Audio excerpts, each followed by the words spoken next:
I'm Stonebridge at heart. Used to live on Barrier Road in a 2 up, 2 down with no bathroom. And coming to Stonebridge back in the early 70s, having 2 indoor toilets and a bathroom, 4 bedrooms. Our family settled in Stonebridge. It was a fantastic place to be as a young 12, 13-year-old. And coming back here all the time, it's great to see the redevelopment. Hyde Housing Association done a fantastic job just regenerating the whole area. It's always great to come here, see some great old friends, just to see the place again. And having that vision I had as a young kid with Wembley round the corner, wanting to play at Wembley, being invigorated and challenged, inspired, playing at King Eddie's, playing at Stonebridge, playing at Wellsharp, going to school at Cardinal Hinsley, having our schoolmaster John Marsden looking after us, inspiring us to be footballers and to have a great education. So always coming back here is always, it touches me. It's really from the heart. I come back to Stonebridge where I learned a lot of my football playing here around the area. Going to Carmel Hall, going to 5 Precious Wounds, the church there, great memories. So an actual pleasure to come back here all the time. I think everybody has a different way of achieving their goals. My goals would be a professional footballer, but my route wasn't the normal route. I left school at 16, got a job as an apprentice electrician and Duncan and Watson in Crickerwood, progressed there to Higgins and Cattle in Ladbroke Grove. And I went to Harrow Tech and done all my education there as an apprentice electrician. I'd done that for 3 years. I played football for Ryder Brent Valley on a Sunday, and funnily enough I got spotted playing in Regent's Park as an 18-year-old. Moseley gave me a trial, I got in there and done quite well. They gave me £5 a week to play. I went from Moseley to Hayes. Hayes Football Club gave me £13 a week. It was hard, very hard, leaving work on a Tuesday and a Thursday at 3 o'clock, travelling down to Moseley or Hayes, getting on the coach, playing a game of football, getting battered and bruised, coming home at 1, 2 in the morning, getting up at 6 to go and work and do 8-hour shift from the building site, doing conduit and wiring. But because you have that love and desire for it, I played quite well at Hayes, and West Bromwich Albion back in 1977 come in and paid £10,000. Packed my bags up in 1977, left Stonebridge, lived in the Midlands for nearly 40 years. It's been a great journey, it's been a great adventure, but it's not a conventional route. But if you have the hunger and desire and the support around you, you can achieve your dreams, which I did. Manny, Yeah. talk to us about coming to England. Well, I came in 1960. I landed here in May. I think it was the 6th of May. It was Whitsun Day. The guys met me at Paddington Station, and they brought me up to a place called Robert Street in Euston. That's Camden Town. Mm-hmm. And so he took me to my room, and it was a basement room. I've never seen a basement room in my whole life. Anyhow, I never slept in that room because I was very, very scared. So they let me, I slept with these other 2 guys in their bed. So there were 3 of us in the bed for a few weeks until I got my, stuff together. Then I went downstairs. Oh, lovely. Yeah. That's lovely. And what about you, Harry? I came to England 1962. I moved next door at the same building, but there 23. I was living at 23, and my brother was living at 21. Wow. Okay.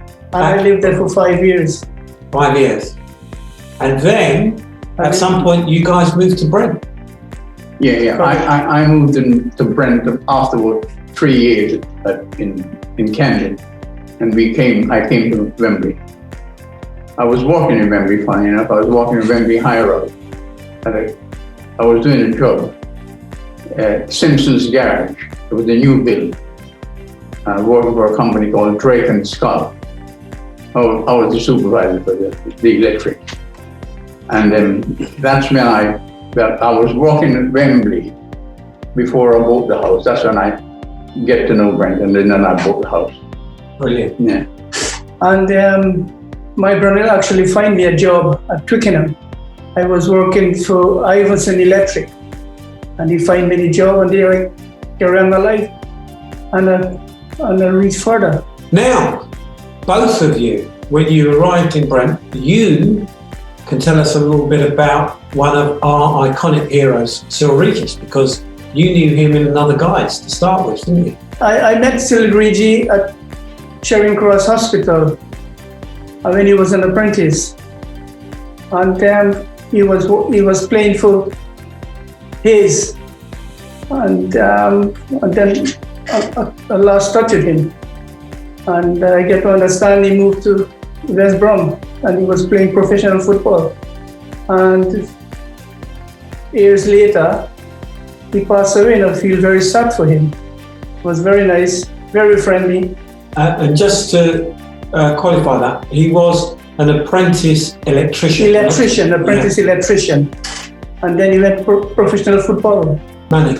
I met Cyrille in Stonebridge Park.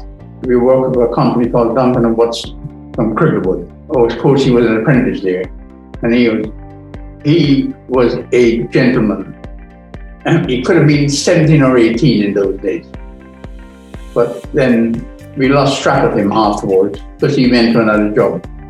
And then, of course, I kept on looking at him on television, you know what I mean? Yeah, we followed his tracks all through his life, you know, until he passed away. So he was a big loss to everybody. Yeah, to the community, Yeah. to everybody, and an icon in everybody. Three big areas. Attitude. I don't care how talented you are, wrong attitude. Attitude, determination, sacrifice, discipline. You got a Friday night, you got a game Saturday. Your mates say, come on big man, come on, there's a party. Julia's gonna be there, she's fit. Are you gonna stay in because you got a game Saturday, or are you gonna go out?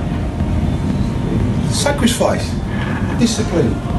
He was just that special. Everyone just respects that he was the greatest for all of us. He was the pioneer. This isn't the end of the Cyrille story. In the end, it's the beginning, actually, of something. We take that and we take that on with us. You know, let's just give thanks that we lived at the same time as him, that we breathed the same air as him, and we'll never forget him, and we're so proud of him. So may he rest in peace. Cyrille, from Brent, you guys have been in Brent 60 years plus. Talk to us about living in Brent. Well, when I came to Brent at first, there was plenty of work for us, you know, as I told you before. There were plenty of factories around here, and they still are. In fact, some of them have moved out. So it was very good for immigrant population coming to Brent. So we came and fell into work, and a lot of us done well for us. In fact, most of us done well for ourselves.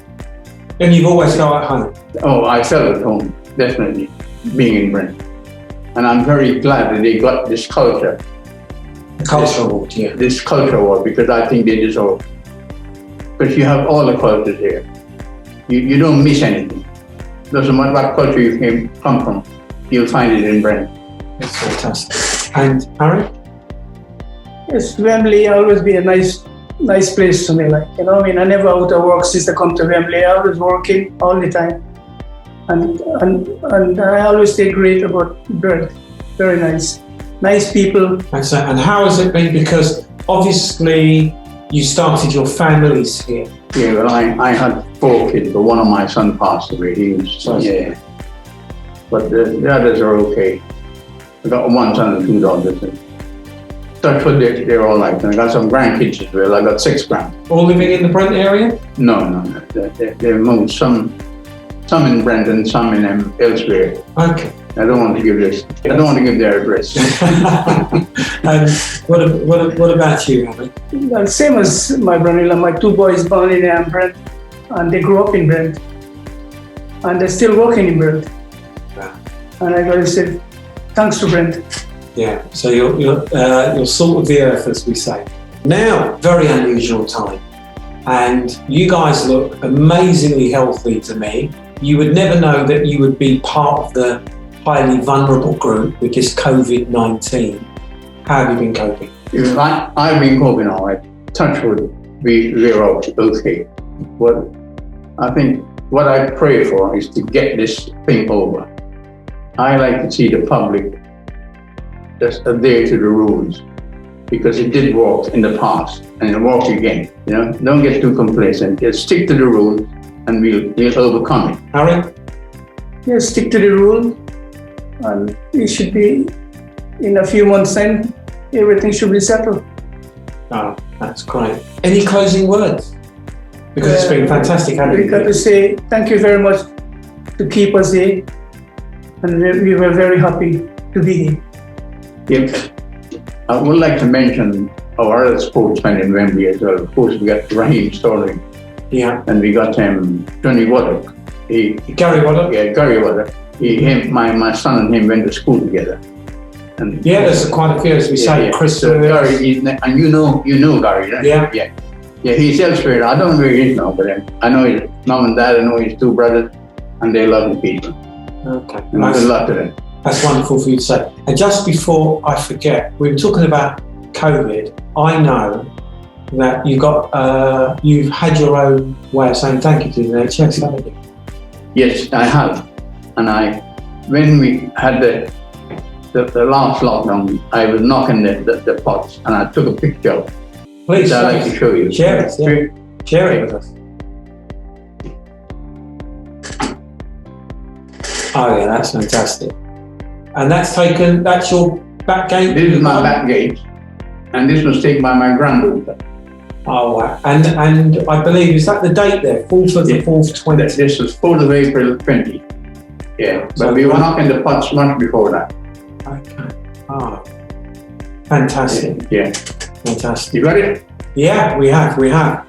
Listen, it has been an honour, and between you, believe it or not, folks, there's 160 years we're looking at here, and still, and then you come in here with spring in your step, still very lively. Looks like you've got a lot of life ahead of you. Thank you.